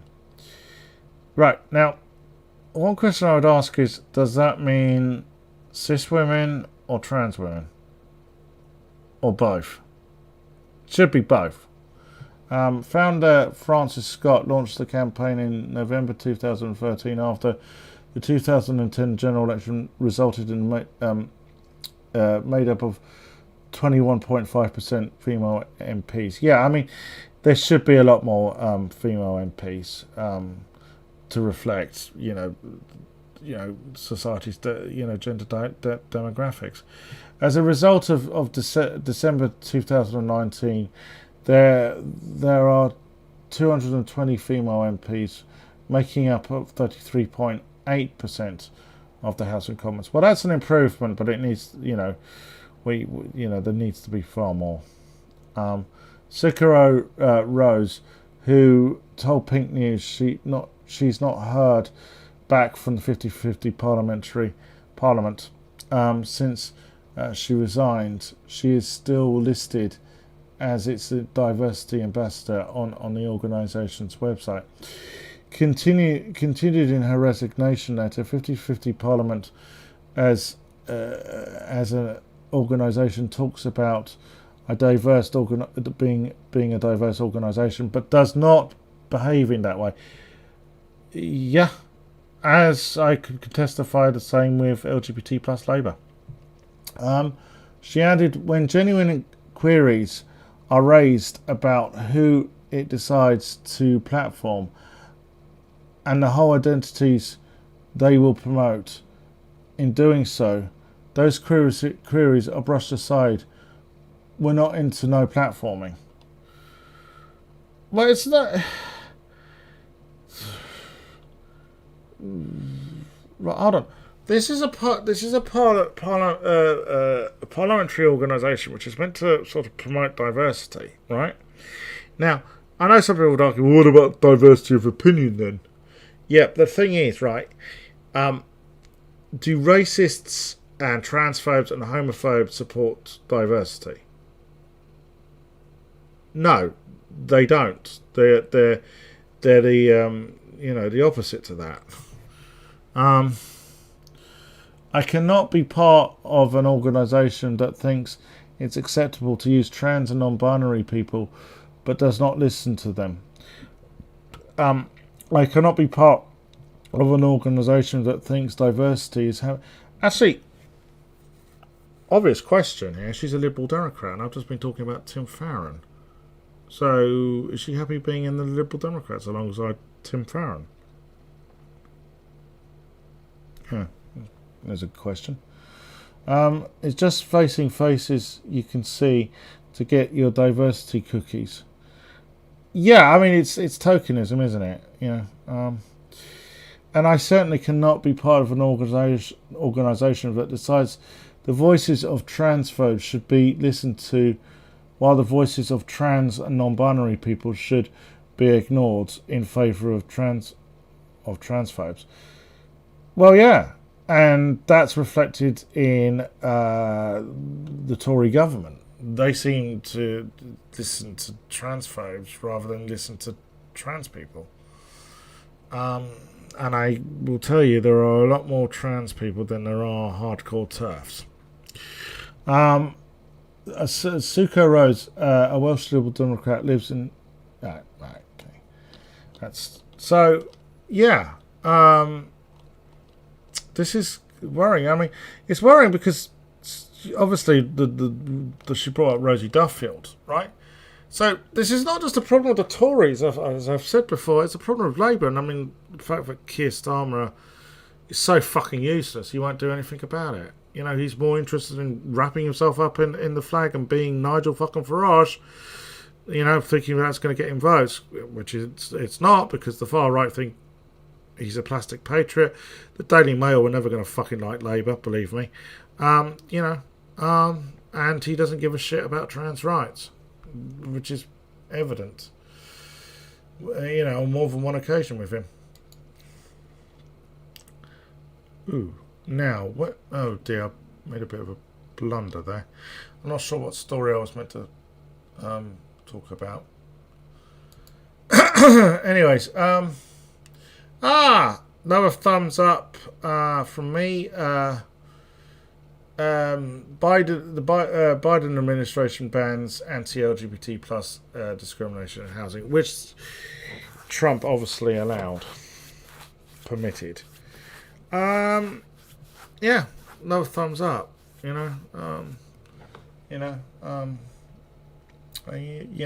it comes to LGBTQ, Biden's. I have to say, Biden has gone beyond my expectations. I'm pleased to say. Sadly, though, yet 2 more trans women have been murdered in the last few days. There is an epidemic of trans violence in America. An epidemic of violence towards the trans community in America, and I don't know. It's just it does get to you, you know.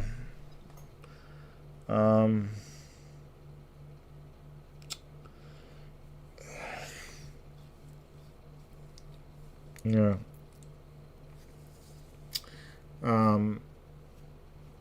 And I hate to say this, but Biden is doing a great job in, you know, basically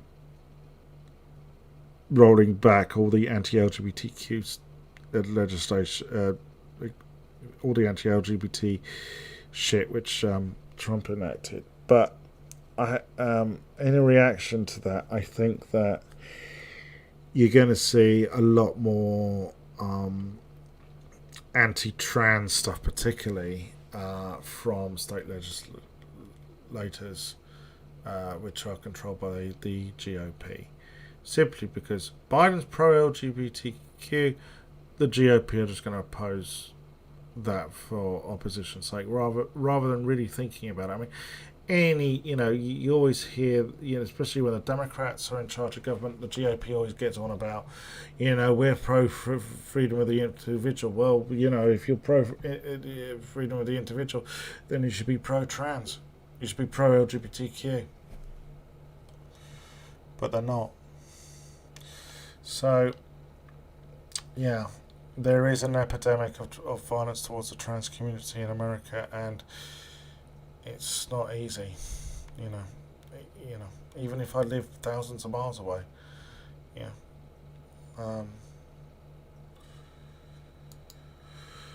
Right. Right. Yes. Let's slip the alt-right self-righteous indignation at this one. I'm sure Piers Morgan is going to have a tantrum about this. So, yeah, school drops J.K. Rowling and Winston Churchill from house names over their intolerant views. And so they should. The thing is, right, do you remember a few weeks ago when Biden first moved into the White House? And you had all those people go, on the right going, brain fart. I've had less of them tonight. Right, when Biden moved into the White House and he removed Churchill's bust, I don't know if it was in the Oval Office or some other place in the White House. And basically everybody on the right got their panties in a bind about how this was really insulting. Yet these are the same people who don't seem to, who are always having a go at Black Lives Matter for protesting, police brutality. It's like, get your fucking priorities straight, So, I want kids to be able to foster and nurture kids to have a tolerant attitude towards diversity, which obviously J.K. Rowling doesn't have, and Churchill definitely didn't have. I certainly, my opinion on Churchill is, yeah, he got this country for the Second World War, right? And, one must applaud him for that. But I am not going to turn a blind eye to some of the other shit he did, right? Okay? And I will criticize him for it, okay? So, because I'm always going to get the ones from the right, if it wasn't for Churchill, all you Jews would be wiped out. Yeah, well, there's a rumour, it's never been... There are some people who say that Churchill was just as anti-Semitic as Hitler, but he just didn't, support the industrialised slaughter of Jews. I don't know whether that's true or not. What I do know is, yeah, he was a racist, and that he was a union buster, and there was various other things. But yes, he got us through the Second World War. I'm not going to deny it. But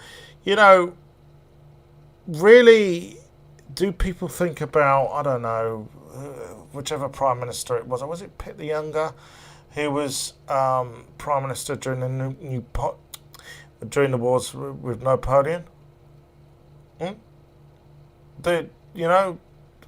Do we still harp on about him? You know, when do we stop harping on about Churchill? Right? I mean, we're 80 years from the Second World War, right? When do we start harping on about fucking Churchill? That's my question. Anyways, just a thought there. Anyways, that is the end of tonight's edition of Botha Rants. If you like this video, then please give it a like. If you got any feedback, please do leave a comment.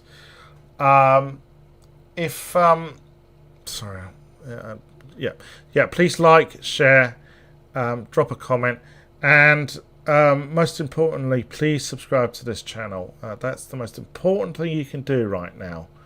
And you don't have to watch every one of these videos, you know. I just want people to subscribe. It's kind of important at the moment. I will be back after the weekend. Have a good St. Valentine's Day. I certainly will be. I have a partner who's been on this channel a couple of days ago. We will be streaming on her channel over the weekend. On sometime on Sunday or on St. Valentine's Day, but there won't be any politics. It's just bit of a love fest, and let's play some computer games, okay? If you have a partner and you aren't able to spend St. Valentine's Day with them because of COVID, I feel for you. But if you are able to celebrate your love with your partner, then do so, because, well, there's enough hate in this world. We need to celebrate love. Anyways, I will be back on Monday. In the meantime, please stay safe, and peace out for now.